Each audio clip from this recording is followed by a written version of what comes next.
VK news, राष्ट्र के नाम।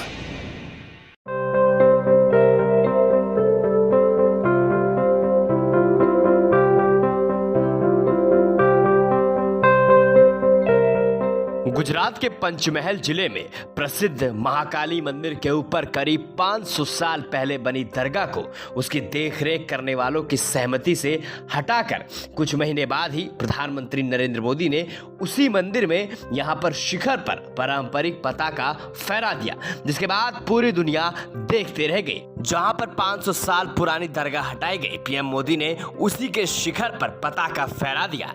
इस 56 इंच के सीना लिए जब मोदी ने पताका फहराया तो पूरी दुनिया उन्हें सलाम करने लगी। पीएम मोदी ने इस अवसर पर क्या कहा, ये भी सुनिए। कोटेश्वर महादेव मंदिर, रिंछड़िया महादेव मंदिर जैसे पुण्य स्थानों का विकास भी किया जा रहा है। अभी कुछ समय पहले मुझे सोमनाथ मंदिर में भी कई विकास कार्यों के लोकार्पण का अवसर भी मिला था। द्वारिका में भी घाटों, यात्री सुविधाओं और मंदिरों के सौंदर्यीकरण पर भी काम किया गया है। पंचमहाल के लोगों से मेरा आग्रह होगा, बाहर से जो भी श्रद्धालु यहां दर्शन करने आए, उनको आप अपने राज्य के इन सभी स्थानों पर जाने के लिए जरूर कहिएगा। माधोपुर में जहां भगवान श्री कृष्ण और रुक्मिणी का विवाह हुआ था, वहां रुक्मिणी मंदिर का पुनर्विकास भी किया जाएगा। अभी अप्रैल के महीने में जैसा भूपेंद्र भाई ने बताया, हमारे राष्ट्रपति जी ने माधवपुर गेट मेले का उद्घाटन करके वो स्वयं यहां आए थे।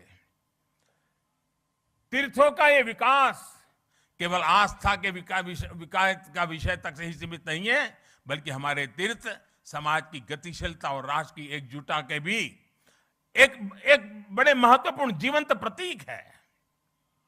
इन तीर्थों और मंदिरों में आने वाले श्रद्धालु अपने साथ कई नए अवसर भी लेकर आते हैं।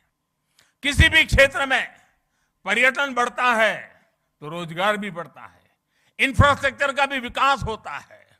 हमारे तीर्थ यात्रियों को स्थानीय संस्कृति से तो परिचित करवाते ही हैं, स्थानीय कला, कौशल, शिल्प का भी प्रचार प्रसार होता है। हम सभी इस बात के गवाह हैं। हमारा केवड़िया, वहां का हमारा Ekta Nagar, statue of unity, उसके बाद वहां पर्यटकों की जो संख्या बढ़ी है, आज दुनिया में महत्वपूर्ण पर्यटन क्षेत्रों में वो एक डेस्टिनेशन के रूप में जाना जाने लगा है। दुनिया में उसने भी जगह बना ली है। इसी तरह सुविधाएं बढ़ने के बाद काशी विश्वनाथ धाम और चारधाम यात्रा में भी श्रद्धालुओं की संख्या नित्य नए रिकॉर्ड बना रही है। इस बार तो केदारनाथ में अभी तो कुछ ही सप्ताह हुए हैं, सारे रिकॉर्ड तोड़ दिए हैं, इतने यात्री वहां पहुंचे हैं।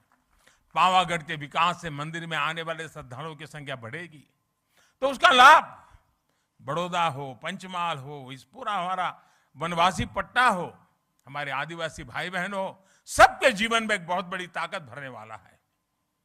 जो श्रद्धालु मंदिर में आएंगे वह यहां से विरासत वन भी जाएंगे।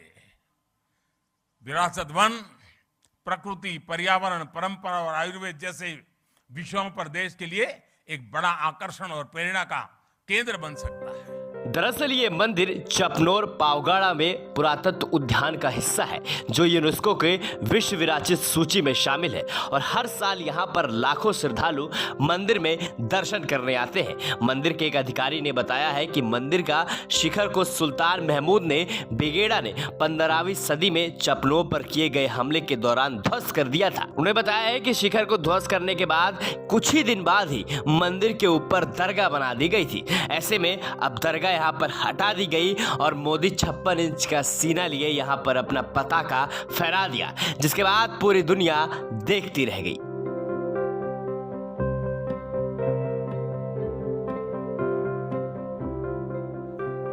इसी तरह आर्कियोलॉजिकल पार्क और पावागढ़ किला के लिए भी आकर्षण बढ़ने वाला है। विकास ये कार्य पंचमहाल को देश में प्रमुख पर्यटन स्थल के रूप में उभरने में मदद करेंगे। पावागढ़ में अध्यात्म भी है, इतिहास भी है, प्रकृति भी है, कला संस्कृति भी है। यहां एक और मां महाकाली का शक्तिपीठ है तो दूसरी ओर जैन मंदिर की धरोहर भी है। यानी पावागढ़ एक तरह से भारत के ऐतिहासिक विविधता के साथ सर्वधर्म समभाव का केंद्र रहा है।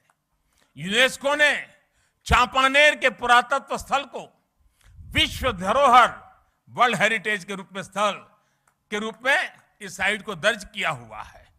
यहां बढ़ता हुआ पर्यटन यहां की पहचान को भी और मजबूत करेगा। पंचमहल में पर्यटन की संभावनाओं के साथ साथ यहां के युवाओं के लिए बड़ी संख्या में नए अवसर तैयार होने वाले हैं।